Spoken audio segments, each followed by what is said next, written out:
Hey, this is another edition of The Spectrum. I'm your, well, I guess not host, but Dan Yoxheimer. I don't have guests, so whatever. It's my little internet show, and I'm internet show because I'm old and that's how I talk. Uh, I was just recently. Well, I mean, this has been going on about these businesses, and particularly in Indiana, this pizza shop called Memories Pizza, and I think it's what is it, Walkerton, Indiana. Walkerton, Indiana became one of the first companies that said, and I guess they closed and they're staying in their house because they're afraid or something like that. And I don't know if that's a little bit of theatrics on their part in order to say that, they're threatening their religious freedoms by uh, condemning them for not catering to gay weddings. And I don't know how many gay weddings have pizza. I don't think they eat that kind of stuff, but I mean,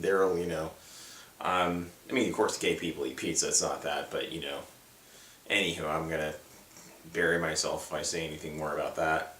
In any case, but it's pretty silly, and I don't really see the whole point of it anyway. But they said they would serve a non-Christian couple or any person and gay people if they came into their pizza shop game, because I mean, it's not like you're gonna come in there and like order a pizza, or I don't mean to use a gay voice, but it's like, hey, I'd like a slice, and they would refuse service to you, but they won't cater to gay weddings. It's just one of they upholding their religious beliefs, and I guess on that end of it, I mean, whatever. I mean, I don't, if the business that you chose, you were looking for someone to cater your wedding, and you happen to be gay, you probably wouldn't. I don't know if you can get married in Indiana if there's this sort of law, but it's under their freedom of religion law, religious beliefs, whatever. It just goes back and forth. This country gives me an aneurysm as far as when it comes to civil liberties. I don't really understand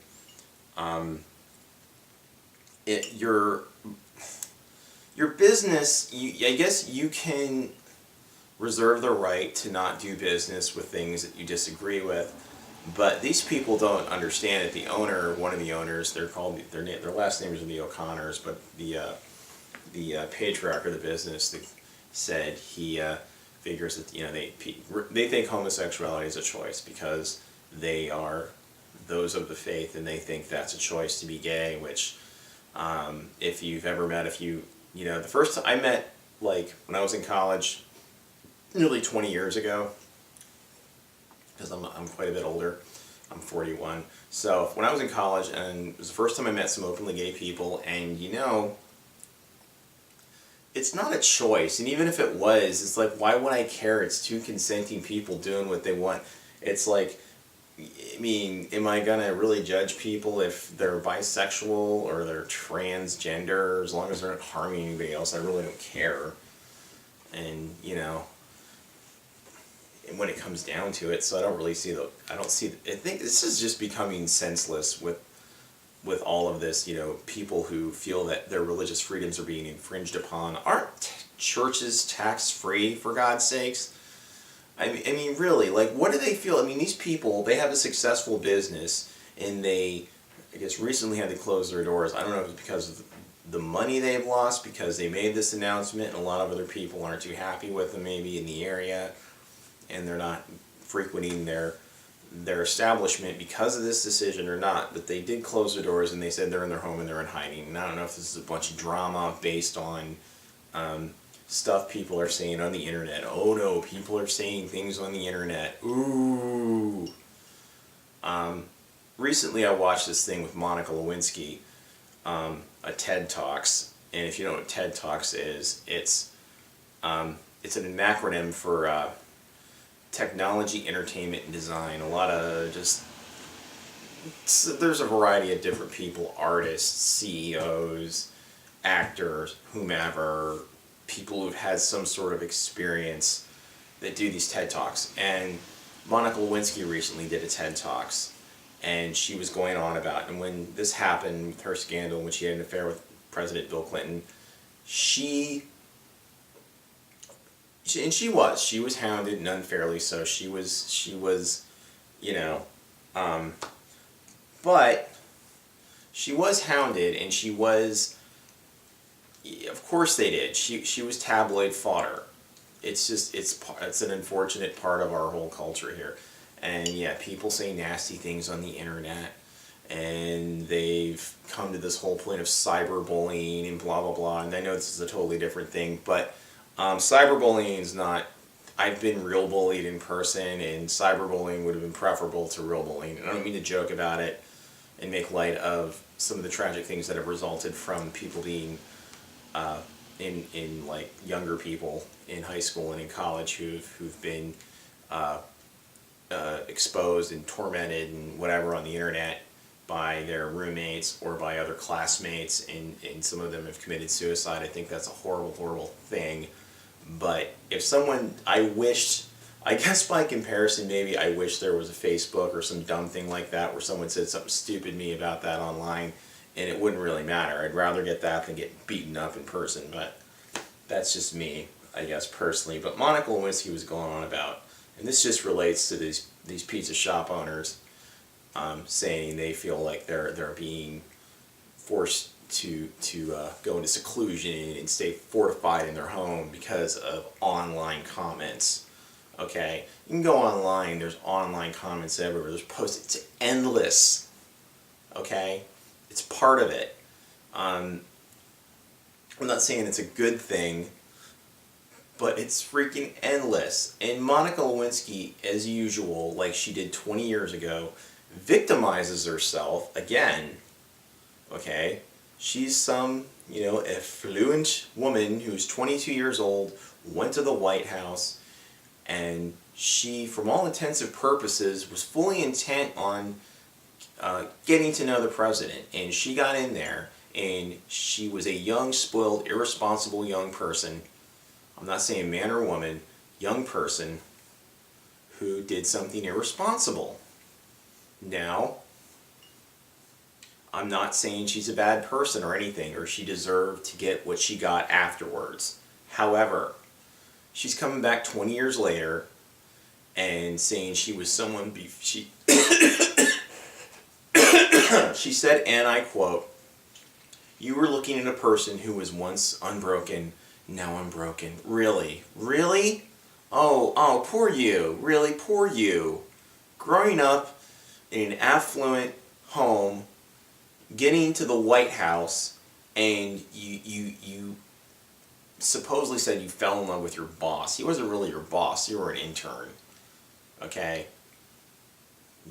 That was not what she was just sort of sent there.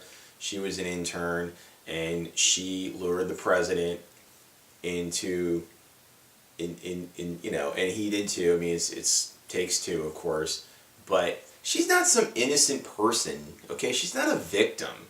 Just because some people said nasty things about her and the media wrote scurrilous stories about her, she's not a victim, And these pizza shop owners aren't a victim either, because people reacted the way they would normally react if you said something irrational like, "Oh, we're not going to serve gay weddings." You don't have to say that. You just can turn that down on a case-by-case basis and not be so fucking vocal about it. I mean, it's just stupid, I mean, who cares? I mean, money's green. What? Just gay wedding, they want a bunch of pizzas, just deliver the pizzas. Who cares? It's ridiculous. It's fucking ridiculous. It's terrible business sense in the first place. And I know I'm bouncing back and forth here, and I know it doesn't quite sound like it's the same thing, but it is. Monica Lewinsky thinks that the internet, there wasn't really quite social media like it is now, like Facebook and Twitter and all that crap, but which is bullshit anyway. But she knew what she was doing. You're 22 years old. You know enough what you're doing. Of course you're immature. Just say, "Yeah, I made a stupid freaking mistake," okay? Stop acting like such a victim about it, though. I mean, when it comes on top of it. Did she ever had a real job in the past 20 years? What has she done? She put out a line of purses. She had an endorsement for Jenny Craig as a result of it. You know, she's got some perks from it, actually. So how dare she go on TED Talks and try to portray herself as like, oh, I'm a victim. You're not a victim. I don't think what she did was so terrible when it comes down to it. I mean, maybe, you know, Bill Clinton had a stale marriage. I mean, he was sort of a womanizer anyway. And, you know, Hillary's might just be an opportunistic person who's just was stuck around so she could bolster her own career and further her own career, so she could someday maybe, you know, run for the presidency. I mean, she was Secretary of State under Obama, and she was a senator. So she parlayed a career out of being married, not just because she was married to Bill Clinton. I think Hillary Clinton's a very smart woman. I think Monica Lewinsky's a smart woman, you know. I'm not saying she's a smart woman, but I mean, I don't think she's a freaking victim. Yeah, she got in some hot water over it. I mean, you fucked the president, or you blew him, or whatever, and stuck a cigar up your cooch and he smoked it. I mean, that's some pretty kinky, weird, messed up shit. But that shouldn't have been public. I mean, I wish it hadn't have gone public. It didn't need to go public. It was just stupid. You know, presidents have affairs, you know, we're not stupid, we're grown-ups here, man. Don't act like, oh my god, everybody's like, oh, when that happened. But social media did not do really any harm. I mean, the internet and the media did not do, that's not the reason she got herself, for whatever strife she went through, it's not the media's fault, it's her own fault. You know, you're in it over your head. If you go, she flew too close to the sun, and that's on her. Honestly, I don't fucking care. So that's enough on that. As far as these pizza joint operators are concerned, this is 2015. This is supposed to be a free country, and you know, gay people are recognized as people with equal, at least in most states. I mean, that's what I thought anyway, with equal rights. They are. And you have religious freedom. You do. You can practice any religion you want. But there is separation of church and state, whether you think that exists or not.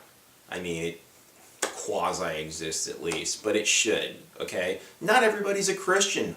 I'm not a Christian. I don't identify as a Christian. I don't particularly believe that there's something watching out over me. I don't know what's out there or whatever. I don't know. It's fucking universe is a mystery. You know, why do I have to take you so fucking seriously? I mean, you got tax-exempt status. The Church of Scientology got tax-exempt status. You know, I mean, it's like you won. What the fuck? I wish I could get tax-exempt status. I mean, really. It just sounds like a freaking scam anyway. When it comes down to it, just like freaking serve some gay weddings pizza if they want it, and open your shop back up and make live fucking... Who cares? Gay people like pizza too. You know? I'm not gay, but I don't know. I mean, I knew gay people and they like pizza. Everybody likes pizza. You know? That's like just any stupid business for any arbitrary reason, like a hardware store not allowing lesbians to shop there. Or I know that's a little bit, you know, I didn't mean to make a stereotypical joke about that, but really, it's just stupid. It's just bad business sense. From a business standpoint, it's bad. I thought Christians were capitalist and were about free market in strong business sense. That's very poor business sense, saying, hey, we're not going to cater to any gay weddings. That's it. No queers. That's it. We're not doing that. That's the stupidest thing ever.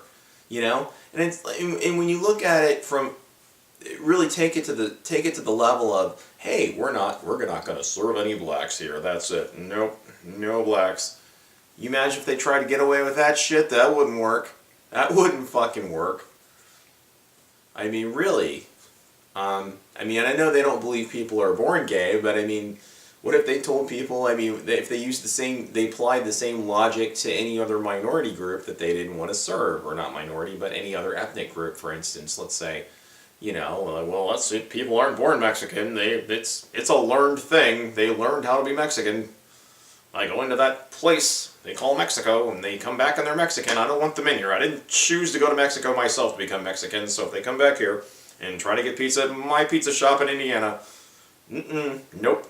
They're probably smuggling dope up there from there anyway, and whatever. I don't know. I know it's silly and stupid. But I mean, really, when it comes down to it, that's the logic of it. I mean, really, why would you want to choose to be something that's, I mean, for so many years, I mean, you imagine someone who's gay in the 50s and they have to hide this shit. I mean, gay people, anyone I've ever met who's gay has told me this very similar stories where they felt that way at a very young age, and it's not something you learn, you dumb shit. Read another book other than the Bible now and again, and you might learn something, dipshit, and you might not have had to close your pizza shop if you knew any better. And this has been Daniel Yoxheimer, and this is my show, The Spectre. And if you're gay and you want some pizza, come on over and I'll make you some pizza. Totally. I have no. You can eat pizza in my place in Williamsport, Pennsylvania. Because we're decent people here. Well, most of us.